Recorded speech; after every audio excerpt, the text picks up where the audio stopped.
سجدے کی حالت میں اگر دونوں پیر زمین سے اٹھ جائیں تو کیا حکم ہے؟ سجدے کی حالت میں دونوں پیر زمین سے اٹھ جائیں، ایک ساتھ دونوں اٹھ جائیں تو کیا حکم ہے؟ اس سلسلے میں یہ جاننا چاہیے، میں نے پہلے بتایا تھا کہ سجدہ ہے ہمارے بدن کا جو طرف اسفل ہے، اس لیول پر طرف اعلیٰ کو لے آنے کا نام ہے۔ لہذا اگر سجدے میں ماتھا زمین پر رکھنا ہے، اصل تو کھوپڑی رکھنی چاہیے مگر وہ رکھ نہیں سکتے، تو اس کے قائم مقام ماتھا اور ناک دونوں کو لیا گیا ہے۔ اگر صرف ماتھا لگائے ناک نہ لگائے تو تمام ائمہ کے یہاں نماز ہو جائے گی لیکن مکروہ ہوگی، اور اگر صرف ناک لگائے اور ماتھا نہ لگائے، ماتھے پر کوئی پھوڑا ہو رہا ہے اس کی وجہ سے ماتھا زمین پر نہیں لگ سکتا تو ناک تو اس نے لگائی، تو امام اعظم رحمہ اللہ کہتے ہیں کہ نماز ہو جائے گی، مکروہ تحریمی ہوگی۔ دوسرے ائمہ کہتے ہیں کہ نہیں، صرف ناک لگانے سے نماز ہی نہیں ہوگی۔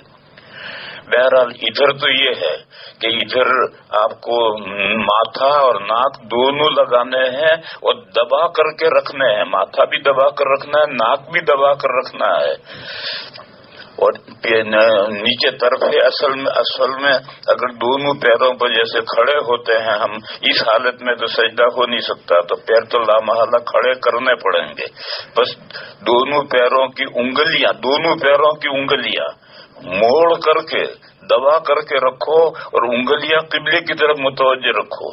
نماز میں سراپا قبلے کی طرف ہونا چاہیے، تو اگر پیر قبلے کی طرف انگلیاں قبلے کی طرف ہیں تو گویا سارا ہی بدن قبلے کی طرف متوجہ ہے، تو سجدے میں بھی استقبال قبلہ کے لیے یہ دونوں پیروں کی انگلیوں کو موڑ کر دبا کر کے قبلے کی طرف متوجہ کر کے رکھنا ہے۔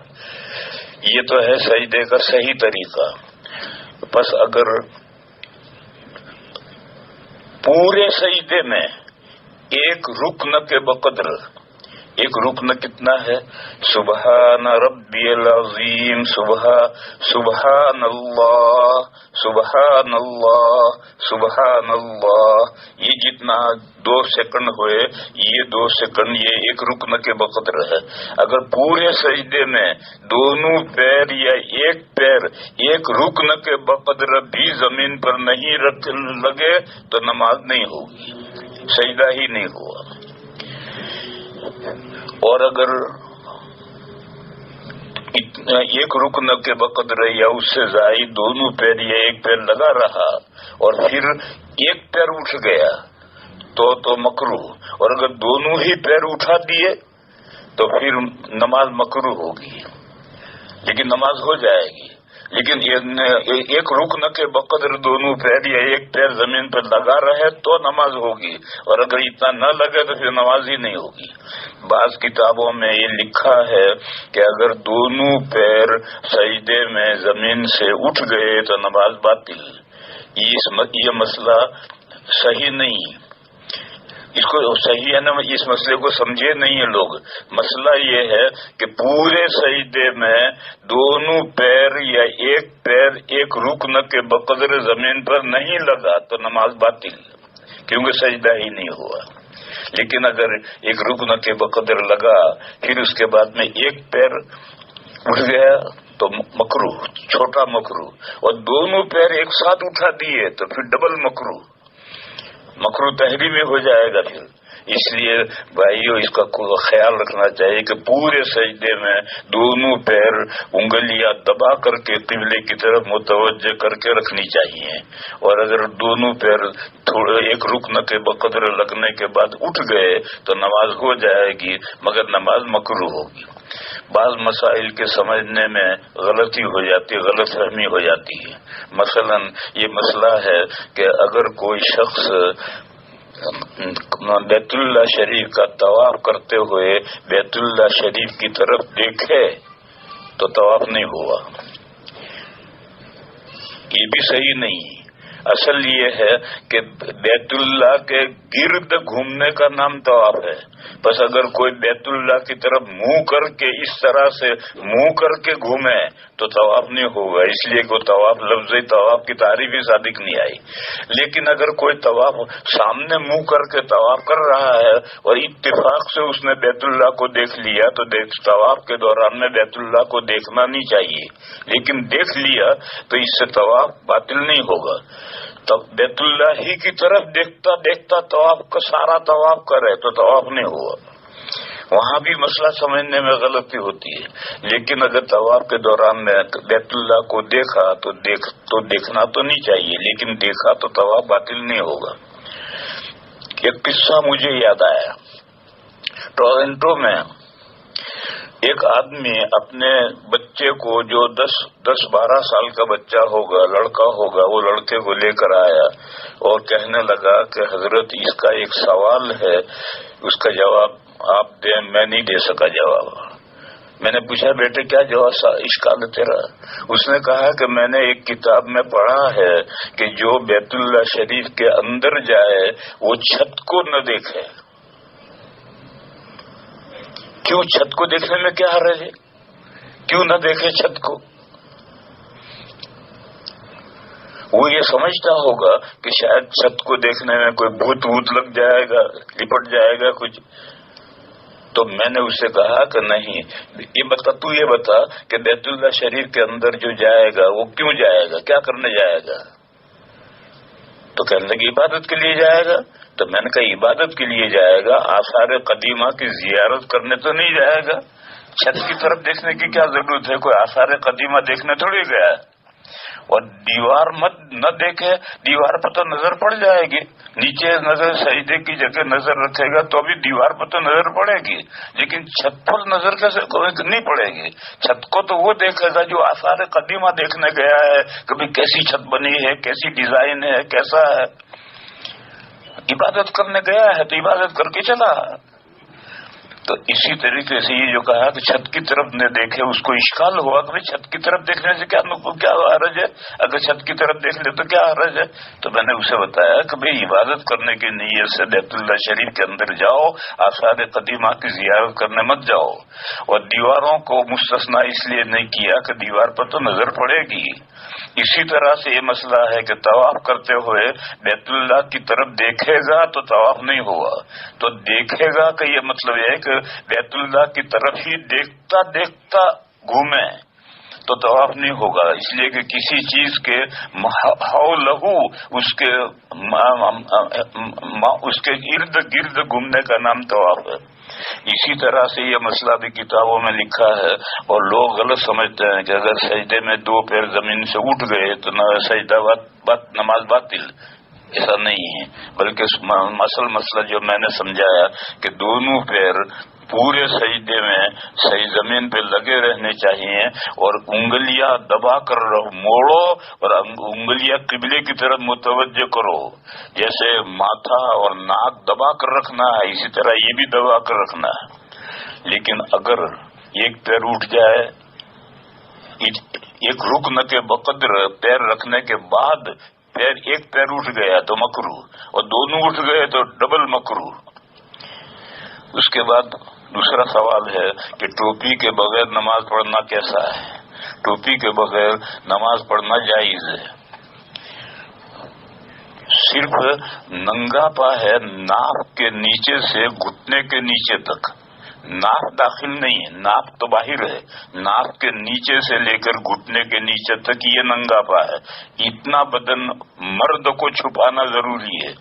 اس میں سے اگر کچھ حصہ کھلے گا تو پھر مسئلہ گڑبڑ ہو جائے گا. لیکن اس کے نیچے پنڈلی اور نیچے پیر ہے اور ناک کے اوپر پیٹ، سینہ اور سر ہے، یہ اگر کھلا رہے تو نماز ہو جائے گی. یہ تو مرد کے لیے ہے. اور عورت کے لیے سطر تو یہی ہے، ناک کے نیچے سے لے کر گھٹنے کے نیچے تک یہ اس کا سطر ہے. اسی لیے ایک عورت دوسری مسلمان عورت کے سامنے بھی بے ضرورت اپنے بدن کا یہ حصہ نہیں کھول سکتی. بچہ پیدا ہونے کی ضرورت ہے وہ الگ مسئلہ ہے, شوہر کی ضرورت ہے وہ الگ مسئلہ ہے, باقی بے ضرورت اتنا بدن عورت کو نہیں کھولنا. پھر عورت کے لیے حجاب پردہ ہے, مرد کے لیے حجاب نہیں ہے, اس لیے کہ مرد کو باہر صبح سے شام تک کام کرنا ہے. اگر حجاب ہوگا تو حجاب کے ساتھ وہ کیسے کام کرے گا؟ اس لیے مرد کے لیے تو حجاب نہیں, بس سطر ہی ہے. اور نماز میں وہی سطر چھپا کر نماز پڑھنی ہے. اور عورت کو نماز پڑھنے کے لیے حجاب بھی ہے. عورت کے حجاب 3 ہیں. ایک حجاب ہے محارم کا, یعنی وہ مرد جن سے ہمیشہ کے لیے نکاح حرام ہے, جیسے باپ ہے, بیٹا ہے, بھائی ہے, ایک تو ان کا حجاب ہے. اس حجاب میں جو سطر ہے وہ تو حجاب میں ہے ہی, اس کے علاوہ عورت کا پیٹ اور پیٹ کے مقابل جو پیٹھ ہے یہ حجاب میں ہے. عورت اپنے باپ کے سامنے یا بیٹے کے سامنے یا بھائی کے سامنے اپنا پیٹ بے ضرورت نہیں کھول سکتی, اور اس کے مقابل جو پیچھے پیٹھ ہے یہ بھی نہیں کھول سکتی. سینہ حجاب میں نہیں, اور سینے کے مقابل پیچھے جو پیٹھ ہے یہ بھی حجاب میں نہیں, کیونکہ عورت کو بچے کو دودھ پلانا ہوگا. اب گھر میں وہ دودھ پلائے گی, چھاتی کھول کر وہاں باپ ہے, بیٹا ہے, بھائی ہے, اس سے کیسے پردہ کرے گی؟ اس لیے شریعت نے چھاتی کو, عورت کی چھاتی کو محارم کے حجاب میں نہیں رکھا, اور چھاتی کو نہیں رکھا تو اس کے پیچھے جو پیٹھ ہے وہ بھی نہیں رکھی. یہ تو محارم کا حجاب ہے.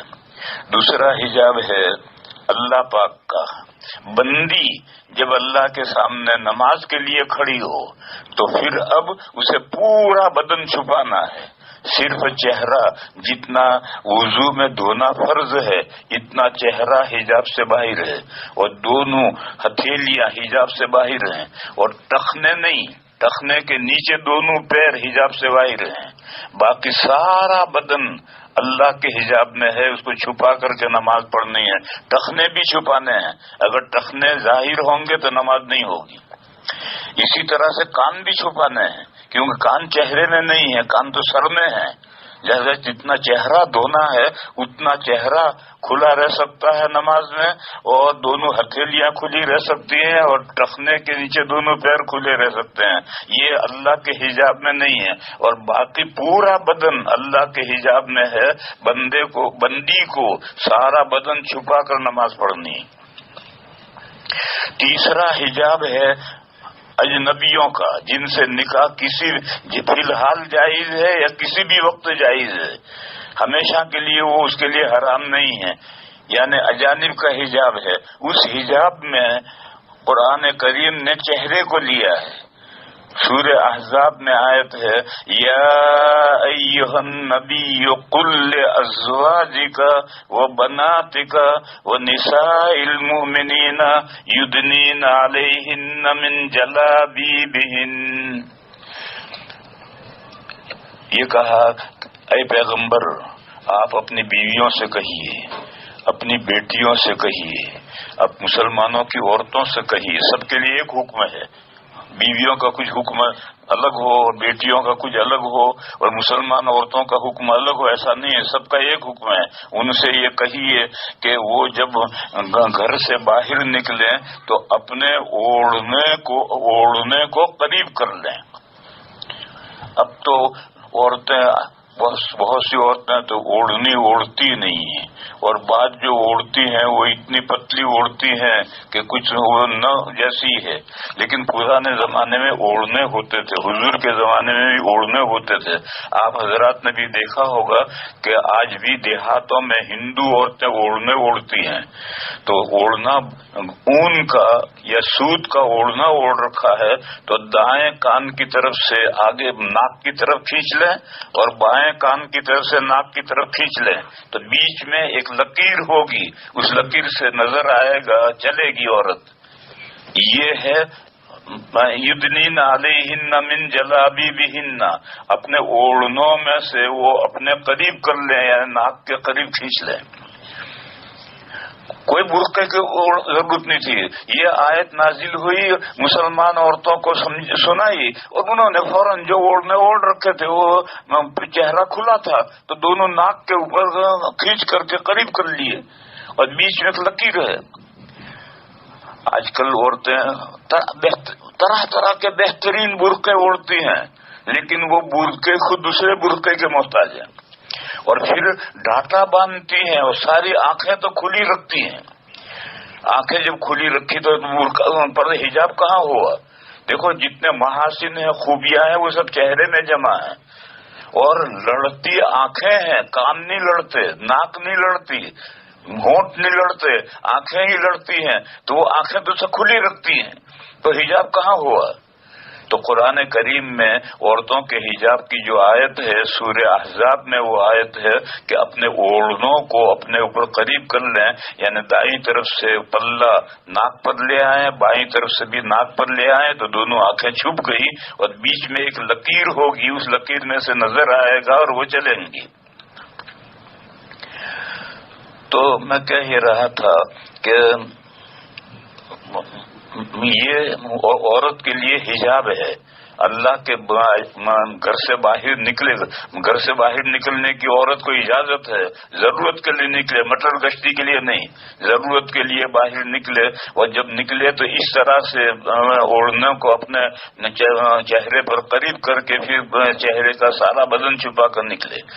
اس آیت کریمہ میں دونوں ہتھیلیوں کو نہیں لیا ہے, اور دونوں پیروں کو بھی نہیں لیا ہے کہ چہرہ تو چھپا کر نکلے عورت, لیکن ہتھیلیاں اور پیر اس کا تذکرہ آیت میں نہیں ہے. اس لیے علماء یہ کہتے ہیں کہ بہتر تو یہ ہے کہ عورت گھر سے باہر نکلے تو ہاتھوں میں دستانے پہن کر نکلے, پیروں میں موزے پہن کر نکلے. لیکن اگر پیر میں موزے نہ پہنے اور ہاتھوں میں دستانے نہ پہنے تو کوئی بات نہیں, چہرہ کھلا رکھ کر نہیں نکل سکتی, چہرہ چھپا کر کے اس کو نکلنا ہے. تو میں مسئلہ یہ بتا رہا تھا کہ مرد کے لیے ستر ہے, وہ ستر چھپا کر نماز پڑھنا ہے, باقی حجاب ہے ہی نہیں.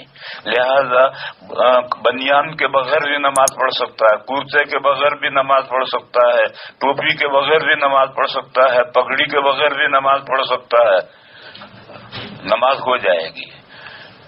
پھر دوسرا مسئلہ یہ ہے کہ نماز کیسے لباس میں پہننی چاہیے. تو اس کے لیے سورہ اعراف میں آیت گزری ہے, یا بنی آدم خذوا زینتکم عند کل مسجد وکلوا واشربوا ولا تسرفوا انہ لا یحب المسرفین. اے آدم کے لڑکوں, اس میں مرد بھی آگے عورتیں بھی آئے, آدم کے لڑکوں میں عورتیں بھی لڑکے. جب تم نماز پڑھو تو بیوٹی خوبصورتی لے لو, خذوا زینتکم عند کل مسجد, ہر نماز میں, چاہے فرض ہو نفل ہو کوئی بھی نماز ہو, جب تم نماز پڑھو گھر میں پڑھو مسجد میں پڑھو تو بیوٹی لے کر پڑھو. ایک حکم ہے. دوسرا حکم یہ دیا کہ کھاؤ پیو مگر حد سے مت نکلو کھانے پینے میں, اللہ تعالیٰ حد سے نکلنے والوں کو پسند نہیں کرتے. یہ دوسرا مضمون ہے, وہ کسی اور موقع پر بیان کروں گا. یہاں تو یہ پہلا مضمون ہے کہ اے آدم کے لڑکوں, ہر مسجد کے پاس, یعنی مسجد میں پہنچنے سے پہلے سے بیوٹی لے کر خوبصورت بن کر کے جاؤ. اب میرے بھائی اور بہنوں, اب سوچو, لباس دو ہیں, ایک اسلامی لباس ہے, ایک فیشن کا لباس ہے. اسلامی لباس, اسلام میں جو اسلامی لباس ہے یہی بیوٹی ہے, یہی خوبصورتی ہے. اور یہ فیشن والا لباس ہے, نیچے پتلون پہن رکھی ہے, اوپر بنیان پہن رکھا ہے, ٹی شرٹ پہن رکھا ہے, سر پہ بال ہیں, بال میں کنگا کر رکھا ہے, اور لاڈ صاحب سے ملنے کے لیے, وزیر اعظم سے ملنے کے جا رہے ہیں. یہ تو فیشن والا لباس ہے. ہمارے بزرگوں کے پاس میں جب کوئی آدمی جاتا ہے اور اس کے سر پہ کچھ نہیں ہوتا ہے تو جیب میں سے دستی رومال لے کر سر پہ باندھ کر بھی ملنے کے لیے آتا ہے. معلوم ہوا کہ اس مسلمانوں کے نزدیک اور اسلامی لباس کے اندر سر کا چھپا ہوا ہونا یہ بیوٹی ہے, خوبصورتی ہے. لہذا اللہ کا حکم یہ ہے کہ جب کوئی بھی نماز پڑھو تو خوبصورت بن کر کے نماز پڑھو، لہذا سر پہ ٹوپی پہن کر نماز پڑھنا چاہیے، اور پگڑی باندھ کر پڑھو تو واہ واہ واہ واہ، اس کا تو کہنا ہی کیا ہے۔ اب اس کے بعد مسئلہ یہ ہے کہ ایک جماعت ہے غیر مقلدین، ان کا سیمبل یہ ہے کہ اگر وہ ٹوپی کھلے سر نماز پڑھیں گے، اگر ٹوپی ہوگی تو بھی نکال کر جیب میں رکھیں گے یا نیچے ڈالیں گے اور پھر نماز پڑھیں گے، اور وہ یہ کہتے ہیں کہ کھلے سر نماز پڑھنا سنت ہے۔ ان سے یہ پوچھو کہ کوئی ایک حدیث لاؤ، ضعیف لاؤ، نبی پاک صلی اللہ علیہ وسلم نے زندگی میں ایک مرتبہ کوئی فرض نماز کپڑا اویلیبل ہوتے ہوئے بغیر سر چھپائے حضور نے نماز پڑھی ہو، ایسی ایک روایت لاؤ۔ کوئی روایت، ضعیف روایت بھی ایسی نہیں ہے، خواہ مخواہ کہ انہوں نے اس کو سیمبل بنا لیا ہے، اور ان غیر مقلدین نے جتنی چیزوں کو سیمبل بنا لیا ہے وہ ساری ہی ایسی۔ ان کے سیمبل کیا ہیں؟ 3 ہیں۔ ایک تو ہے بروڈ گیج، یعنی ٹانگیں چوڑی کر کے کھڑے رہو۔ ریلوے کی پٹریاں جو ہیں اس میں ایک بروڈ گیج ہے، ایک میٹر گیج ہے، ایک نیرو گیج ہے۔ اب نیرو گیج تو نکل گئی، میٹر گیج کہیں کہیں ہے، اب تو زیادہ تر بروڈ گیج یعنی چوڑی پٹری۔ تو اسی طرح سے بروڈ گیج، ٹانگیں چوڑی کر کے کھڑے رہو، اور اوپن ہیڈ، سر کھلا رکھو، اور ماتم کنا یعنی سینے پر مارو، ہاتھ مارو صرف۔ یہ 3 سیمبل ہیں ان کے، بروڈ گیج، اوپن ہیڈ، ماتم کنا۔ ان سے پوچھو کہ ان تینوں چیزوں کی کوئی دلیل لاؤ۔ نہ بروڈ گیج کی کوئی دلیل ہے، کوئی حدیث ہے، نہ اوپن ہیڈ کی کوئی حدیث ہے، نہ ماتم یعنی سینے پر ہاتھ باندھنے کی کوئی روایت نہیں ہے۔ سینے پر ہاتھ باندھنے کی 2 روایتیں 2 ہیں، ناف سے اوپر کی روایت ہے جو شوافی نے لی ہے، اور ناف سے نیچے کی روایت ہے جو حنفیہ نے لی ہے۔ سینے کے اوپر باندھنے کی تو کوئی روایت ہے ہی نہیں۔ تو یہ غیر مقلدین کے جو سیمبل ہے، علامت ہے جس سے وہ پہچانے جاتے ہیں، وہ یہ 3 ہیں، بروڈ گیج، اوپن ہیڈ اور ماتم کنا۔ اور ان تینوں باتوں کی کوئی دلیل ہے ہی نہیں ان کے پاس، اس لیے ان کے چکر میں میرے بھائیو مت پڑو۔ وہ لوگ یہ کہتے ہیں کہ آج کل تو کھلے سر رہنا خوبصورتی سمجھی جاتی ہے، وہ خوبصورتی فیشن میں سمجھی جاتی ہے، اسلامی لباس میں خوبصورتی نہیں ہے۔ بزرگوں کے پاس جب عوام جاتے ہیں اور کوئی ٹوپی نہیں ہوتی ہے تو رومال سر پہ باندھ کر جاتے ہیں۔ تیسرا مسئلہ ہے آدھی آستین والا کرتا یا ٹی شرٹ پہن کر نماز پڑھنا۔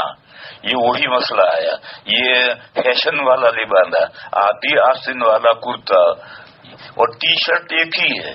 ٹی شرٹ میں دامن نہیں، اور آدھی آستین والے کرتے میں، وہ ٹی شرٹ میں آدھی آستین کا کرتا ہوتا ہے۔ یہ تو وہی ہے۔ جب مجھ سے کوئی پوچھتے ہیں کہ بغیر ٹوپی کے نماز ہوتی ہے، میں نے کہا ہوتی ہے، اور بغیر ٹوپی کے نہیں، بغیر کرتے کی بھی ہوتی ہے، بغیر بنیان کے بھی ہوتی ہے۔ تو بنیان پہن کر کیوں آتا ہے؟ کرتا پہن کر کے کیوں آتا ہے؟ ٹوپی نکال کر کیوں آتا ہے؟ اور ان کو پہن کر کیوں آتا ہے؟ مرد کا سطر تو ناف سے گھٹنے تک ہے، باقی تو کھلا رہ سکتا ہے۔ اور اگر تو خوبصورت بنتا ہے تو اسلامی لباس میں خوبصورتی یہ ہے کہ کرتا پہنو، تاکہ نیچے کے جو شرم کا ہے وہ شرم کا چھپ جائے۔ نبی پاک صلی اللہ علیہ وسلم کے زمانے میں عورتیں بھی لنگی باندھتی تھی، اور گھر میں جب اپنے محارم کے درمیان میں جب ہوتی تھی تو کرتا ارتے کا اہتمام نہیں ہوتا ہوگا، تو نبی تو عورتیں اس زمانے میں پٹکا باندھتی تھی۔ اور پٹکا کیا ہوتا؟ ابو داؤد میں روایت ہے، پٹکا کیا ہوتا ہے؟ لنگی پر ایک دوسرا کپڑا باندھتی تھی، جیسے آج کل بدھسٹ عورتیں گگری باندھتی ہیں اور گگری کے اوپر ایک دوسرا کپڑا باندھتی ہیں۔ تو نبی پاک صلی اللہ علیہ وسلم نے حضرت فاطمہ سے شبرا شبرن من نطاقها، حضرت فاطمہ سے کہا کہ یہ تمہارا پٹکا ہے، یہاں تک یہ ایک بالش تو اور نیچا رکھو، ان کا ان بدھسٹ عورتوں کا جو پٹکا ہوتا ہے وہ آدھی ران تک ہوتا ہے، تو آدھا تک بے پردگی ہوئی، اور جب اسے ایک بارش سے نیچے رکھیں گے تو گھٹنے کے نیچے چلا جائے گا، تو اب پردہ ہو گیا۔ تو یہ پردے کے لیے حضور کے زمانے میں گھر میں عورتیں اپنے محارم کے درمیان میں لنگی کے اوپر یہ پٹکا باندھتی تھی۔ اب آج مرد پتلون پہن کر مسجد میں آتے ہیں اور ٹی شرٹ پہن کر کے آتے ہیں، اور آگے سے بھی ننگے نظر آتے ہیں، پیچھے سے بھی ننگے نظر آتے ہیں، اور وہ یہ سمجھتا ہے کہ ہم تو بہت شاندار کپڑا پہن کر آئے۔ ارے یہ شاندار تو غیروں کے لباس میں شاندار ہے، اسلامی لباس میں شاندار نہیں ہے۔ اسلامی لباس میں تو عورت اگر لنگی پہنے یا پتلون پہنے تو پھر وہ گھر میں بھی اپنے محارم کے درمیان میں بھی اس کے اوپر ایک پٹکا پہننے کی اور گھٹنے کے نیچے تک پٹنا پہنے گی۔ اس لیے میرے بھائیوں، ٹی شرٹ میں نماز پڑھنا اور آدھی آستین کے ساتھ نماز پڑھنا یہ مکروہ ہے۔ آستین پہنچے تک پوری ہونی چاہیے، اور کرتا جو ہے یہ گھٹنے کے نیچے تک دامن ہونا چاہیے، صرف چولی نہیں ہونی چاہیے، چولی کے ساتھ دامن ہونا چاہیے، تب اسلامی لباس میں وہ کرتا ہے اور نیچے کا پورا پردہ ہوگا۔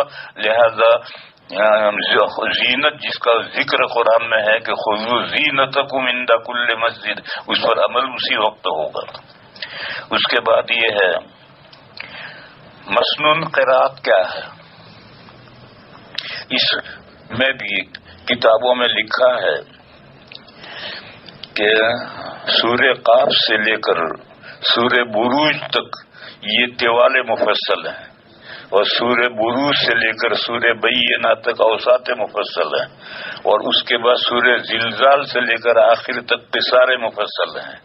یہ جو کتاب مسئلہ لکھا ہے یہ مقدار بتائی ہے کہ نمازوں میں یہ مقدار ہے، فجر میں طوال مفصل پڑھنے ہیں، یعنی اتنی مقدار پڑھنی ہے، چاہے پورے قرآن میں سے کہیں سے پڑھو، یہ نہیں کہ سورہ قاف سے لے کر آخر تک نماز میں پڑھیں گے اور باقی قرآن مہجور نہیں پڑھیں گے، ایسا نہیں ہے۔ صحابہ، خلفائے راشدین اور نبی پاک صلی اللہ تعالی علیہ وسلم پورے قرآن کریم میں سے پڑھتے تھے۔ بس یہ جو فقہ میں صورتیں لکھی ہیں اس کا مطلب کہ اتنی مقدار کہیں سے بھی پڑھو، اتنی مقدار پڑھو۔ فجر میں طوال مفصل پڑھنی ہے یا اس کے بقدر پڑھنا ہے، اور ظہر میں اور عشاء میں اوساط مفصل پڑھنا ہے۔ مشہور یہ قول یہ ہے، اور یہ قول ہے کہ ظہر میں فجر جتنی قرات ہے، لیکن آج کل ظہر میں فجر جتنی قرات کرتے ہیں تو لوگ پریشان ہوتے ہیں۔ لہذا وہ جو دوسرا قول ہے کہ عشاء میں جتنی قرات ہے اتنی قرات ظہر میں ہے، اوساط مفصل۔ اور عصر میں دو قول ہیں، ایک ہے کہ عشاء جتنی قرات ہے